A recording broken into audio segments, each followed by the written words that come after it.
晚上8点到10点，在非凡商业台、非凡股市现场，哇，最强10月喷涨了接近2500点。你不要叫我精算，因为今天最后一盘回落了200点哈，好不好？就喷涨了近2500点，最强10月史上最强的月涨点就在10月。OK， 台积电无极限，台积电哇也涨了快200元，对指数的贡献10月份就1720点。台积电无极限哦。另外呢，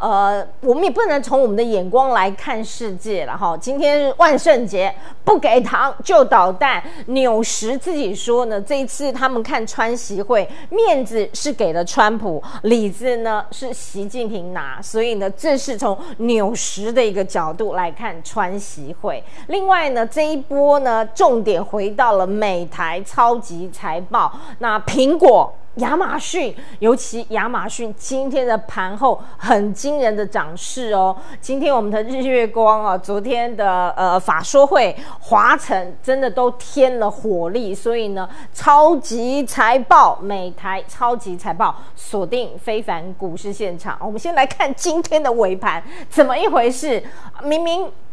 顾得好好的，最后5分钟撮合的一个动向呢，这个有200点的一个压低哦，本来涨202点，然后跌这个54点 ，OK， 你看这200多点，那中场跌54点，28233点，成交金额今天有5581亿，哇，这个月 K 连6红，史上最强的月 K 棒吧，点数的一个部分13456哦 ，OK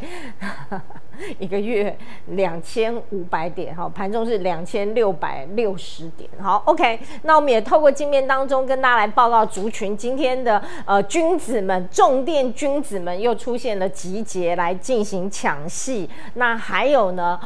封测的相关族群，哎呀，日月光、投控啊、金源电子啊，哈，这些呢跟封测相关的有所表现，细格哈。另外呢，还有呢，生化加的一个部分，今天的环宇 KY 跟稳懋都亮灯涨停板 ，PCB 又轮回我了 ，PCB 好吗？高技、和正、金像电，甚至台光电的一个涨势也都非常的惊人。那我们也透过镜面当中跟大家来报告成交张数的一个榜单，旺宏第2根吞下第2根跌停有25万张，力积电19万张，富桥、神达、南亚科、友达、台玻、玉山金、康苏跟东元，今天涨的家数本来就比较少。好，那我们来看 ETF 成交张数这个榜单，第一名是00981A 主动哦，这个统一主动呢是9万张，那这个在的一个部分今天就稍微的哈，那这是呢 ETF 成交张数的一个榜单，这个陆港股今天也比较不行，稍后跟大家来做个报告。好，我们也透过镜面来看成交金额，台积电480亿。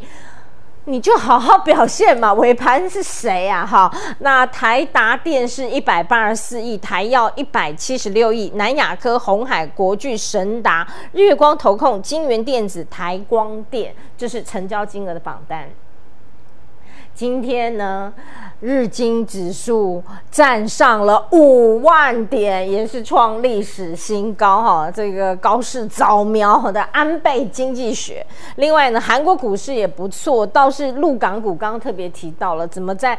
川习会之后呢，这个陆港股呢就稍息的演出。那我们也透过镜面来跟大家报告集中市场跟 OTC。今天呢是尾盘被突袭了一下，那 OTC 倒是展现难得的一个沉稳，并没有受到影响，所以这问题就在台积电吧哈。那另外呢，我们来看台币的一个部分，今天也略贬，报30.738。阿本塞来到今天的非凡股市现场，你好，明君你好，各位投资朋友大家好。OK 啊，听他分析就特别的过瘾，我们稍后一起来做个研究。另外呢，外资专家余博超先你好，敏娟，各位观众大家好。好，现在全球的金融状况如何？待会告诉大家。打开台股获利任意门，我们欢迎林建宏分析师，你好，敏娟姐好，大家周末愉快。OK， 谢谢3位来到今天的股市现场，尤其是呢最强10月这个涨点，我们都没看过。对，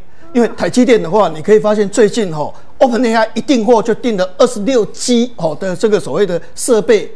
那个订单非常多，所以现在累积到2034年订单到83GW， 所以这个订单换算富邦证券是预估，就是说台积电可能收回600亿美金，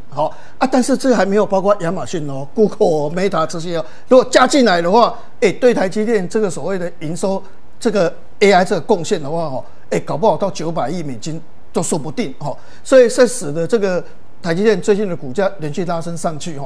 但今天台积电为什么盘中很好杀尾盘？就是今天大摩有篇报告是这个意思，就是说因为 CoWoS 订单大家都在抢啊，辉达一下子抢到60万片，然后像博通从14万片抢到20万片，大家拼命在抢，但是大摩的报告说它不调高 CoWoS 的这个月产能，明年还是10万片。照理讲这个订单这么多，应该至少有10万片跟14万片啊，怎么10万片不往上调整？他说这个台积电随时要增产都可以，6个月马上就可以做出来，它暂时不调整，那暂时不调整就没办法把那个获利往上做拉升的动作，所以今天杀尾盘是这样，所以我们的结论是说这个盘还是垃圾盘，因为台积电这些订单太多，但是因为现在进入所谓的财报，财报会有一个模式是这样，像美国股市 Google 财报大涨，Meta 大跌，Microsoft 大跌，昨天苹果大涨，然后这个亚马逊大涨，这个财报没有办法去预期它的好坏。那台湾呢万宏财报公布跌停普瑞财报公布跌光宝科财报公布下跌，那或者是像所谓的很多的股票一财报公布反而它是急速下跌的。像昨天有一家公司叫文茂，那文茂就想这是手机啊生化家应该是不好，赚2块半赚2块半，一开盘就拉涨停板。所以最近因为这个公布财报就会有一个效果，就是说海水退潮，谁在裸泳啊都有可能啊所以在这种情况财报会震荡，所以我们认为未来这一段时间这1个礼拜到2个礼拜，因为受到财报的冲击，稳定度比较没那么高，但是台积电还是最猛的指数还是随时步入外太空，仍然还是垃圾盘但是一般的股票你在操作方面的话要更加的谨慎。好，那今天其实有一个杂音啦，有此一说啦，大家都在吃韩国炸鸡这件事情，因为呢，这个照片一流出来啊，就觉得黄仁勋可能会给他们比较多的好处啊，所以呢，使得台积电尾盘有一点点那这是李在镕那这是郑义轩是现代汽车的这个负责人所以这张照片流出来之后，使得台积电尾盘受到影响。对，因为毕竟有此一说，毕竟的话，这个三星的话，在这个晶圆代工的部分的话，落后台积电很多。但是问题就是说，以辉达的一个想法就是说，我在抢订单，有时候 AMD 也跟我抢，博通也跟我抢抢得好辛苦。那如果三星真的能够做出来像 CoWoS 这种封装的话，那有时候我量实在太大了，我未来市场是很多，那这样怎么办？那或许留一点东西给三星吃啦那不是说不给台积电，是台积电吃太饱了啦，因为它产能就满了嘛所以原则上这张照片确实在吃炸鸡的过程里面，台积电杀尾盘是有一点影响，但是我觉得这不是一个重点啦，因为重点的话是三星拿得出它的所谓的华宝吗？它能够把 CoWoS 这一种所谓的 AI 晶片做得很好吗？我觉得很难。也就是说，整个的一个制造的绩效两个差太多了。我想辉达也是要求品质啊，最后他不得已的话，其实订单还是都是留在台积电这边，就看台积电怎么去扩产。好啦那大家也知道这个黄仁勋人到哪吃到美食家，对不对？这越南河粉，我现在也会吃。对呀，那个我们还有水果奶奶。好，那我们也回到了整个今天呢，盘面的一个部分，不给糖就捣蛋。今天万圣节，大家去讨糖果，那真的是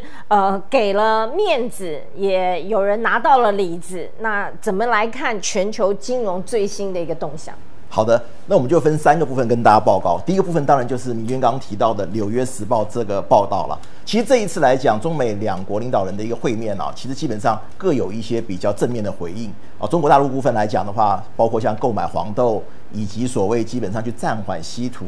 整个出口的禁令，甚至芬太尼的一些这个部分呢，也做出一些这个回应。那美国部分来讲很重要，当然它也有一些出口的管制也暂缓了。另外最重要的就是关税问题，因为我们知道今年以来，只要是川普政府相对只要有关税或贸易战部分的一些讯息，基本上都会对股市或金融市场出现一些短暂的冲击。那么所以这边来讲的话，至少这个部分来讲，贸易或关税战在这个时间点暂时告一段落。那所以这个乱流没有的话，当然会使得市场回到原先的轨迹上头，持续的做一些什么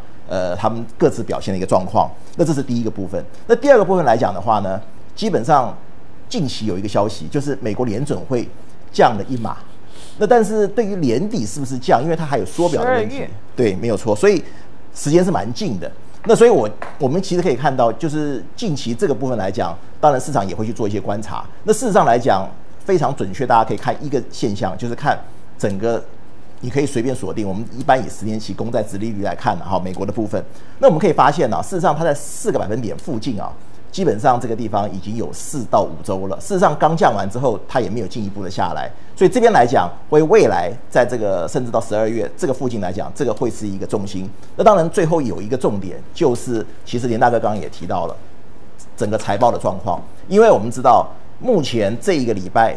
整个这个新兴电子部分，像谷歌啦、亚马逊都公布财报，所以各有一些涨跌。注意一下，到11月初的时候有重头戏，哪些重头戏呢？那就是所谓人工智慧部分，包括像 AMD 打头阵，另外来讲像这个辉达11月19号，另外2个来讲像博通跟所谓的这个迈威尔都会出现这个公布。那这个部分来讲，从预估值目前看起来还不错，所以这边来讲的话，沿这个整个战场延到11月大家还是可以把这个整个注意力放到整个人工智能这个部分可以看一下他们财报的一个变化。好，那关于5大驱动因子的一个部分呢，我们刚刚也在镜面当中跟大家来看看，包括呢最近的美元也没有再继续弱下去，另外呢代表科技股的这个纳斯达克指数的一个表现，也都是呈现一个比较呢正面的一个加分恐慌也不恐慌。没有错，上次恐慌过1天，就是因为贸易战，但马上就降到20以下了。OK， 提供给大家这个5大驱动因子最更新的版本。那的确在上次节目当中要我们咬苹果，果真苹果财报给足了面子是，对，大家多数人觉得不怎么样，或是不如预期，当下往往就可以创造出可能就是超乎想象的一个结果了。对，那今天台面上，因为事实上这个台股多头的一个行情我们事实上在进入第4季之前，9月份我们就在预告说，今年的集团作战也好，包含资金行情也好。有快速的一个所谓比先前来的快了很多。那当中的话，我们在9月初的时候跟大家分享，这社会所谓3大厂的一个停产过程的一个记忆体族群，包含后续到10月份的时候，我们讲说，因为现在的一个 background 是在于说 AI 的一个需求，不论是功率、速度等等，所以你在于所谓一些主被动元件的一个需求，一定规格会提升，也包含10月份的一个记忆体。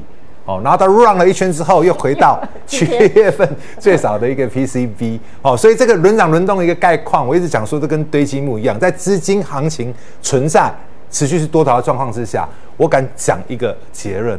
不会只有 PCB 被动元件，也不会只有所谓的一个记忆体，一定会有下一个新的族群是 for AI 这一块的。记得我今天讲的话，那记忆体这一块，阿宁觉得说，我们在9月初的时候。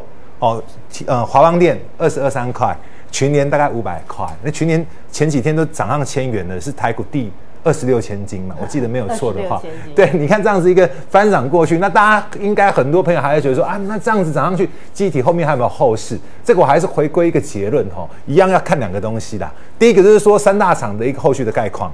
再来的话就是说第4季的一个价涨，我不论是 PC 好，或者是 server 这一块 DDR4 的话还会涨，我有强调，但是它的空间可能不会像第三季来的那么强。那拉回来10月份我在讲被动元件的时候，给大家3档指标，因为你要大家应该知道说 AI 的伺服器，我是说最一般的比传统的伺服器的话，基本上它的一个整体的一个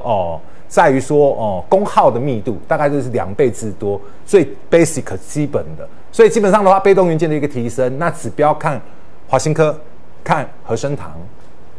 要看国巨因为这后续我在下一个阶段我会跟大家分享相关的一个看法。好，那 PCB 被动元件跟低润真的大风吹刚刚讲起群联，在我们古代的时候没有啦，群联他们10几年前也当过股后过真的。好，你们去查好不好？我们古代的时候，他也曾经当过股后过。OK， 好，26千金谢谢。好，那我们也透过镜面跟大家来报告，外资是大啦，就是大啦，尾盘我猜就是大啦，卖了283亿，那投信卖31亿，连3卖了129亿，倒是我们的自营商买了57.6亿，这金额也是不小的就自营商而言。另外，我们透过镜面当中外资单边部分买进1826亿，卖出2110亿所以呢，这个外资今天是卖超了283亿。